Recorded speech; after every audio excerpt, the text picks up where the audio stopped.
রংপুরের হাজিরহাটের সম্মানীপুরে ৩ একর জায়গা নিয়ে গড়ে উঠেছে তসিরুদ্দিন এগ্রো পার্ক, যেখানে গরু লালন পালন ও কৃষিকাজে ব্যবহৃত হচ্ছে আধুনিক প্রযুক্তি, যা পরিবেশের জন্য ইতিবাচক। ৪ বছর আগে যাত্রা শুরু হয়ে এখন ১০০টির বেশি গরু রয়েছে তসিরুদ্দিন এগ্রো ফার্মে।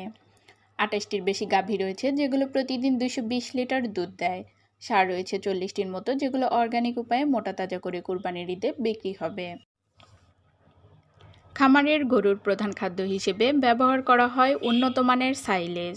সাইলেজ নিজস্ব খামারে প্রস্তুত ও সংরক্ষণ এবং আশেপাশের খামারে সরবরাহ করে থাকে। সাইলেজ তৈরির জন্য কাঁচা ঘাস ও ভুট্টা ব্যবহৃত হয়। সাইলেজগুলো হপার মেশিনে মাড়াইয়ের পর ২ দিন শুকানো হয়। তারপর সংরক্ষণাগারে বাতাস রোধ করে ৬ মাস পর্যন্ত সংরক্ষণ করা হয়। গরুর দুগ্ধ দহনে ব্যবহার করা হয় আধুনিক প্রযুক্তির মিল্কিং মেশিন, যা দিয়ে প্রতিদিন বিশুদ্ধ দুধ সংগ্রহ করে এবং প্রক্রিয়া করে বাজারজাত করা হয়।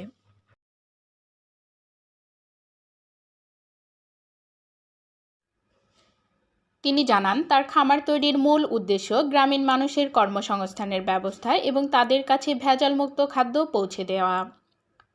গরুর খাদ্য থেকে শুরু করে শস্য উৎপাদন সবকিছুতেই ব্যবহার করা হয় অর্গানিক জিনিস। গরুকে দেওয়া হয় ৭৫% অর্গানিক খাদ্য এবং ফসলের জমিতে ব্যবহার করা হয় সীমিত রাসায়নিক সার এবং নিজস্ব। আপনারা দেখলেন তসিরুদ্দিন এগ্রো পার্কের বিভিন্ন কার্যক্রম, যেখানে ব্যবহার করা হচ্ছে আধুনিক প্রযুক্তি।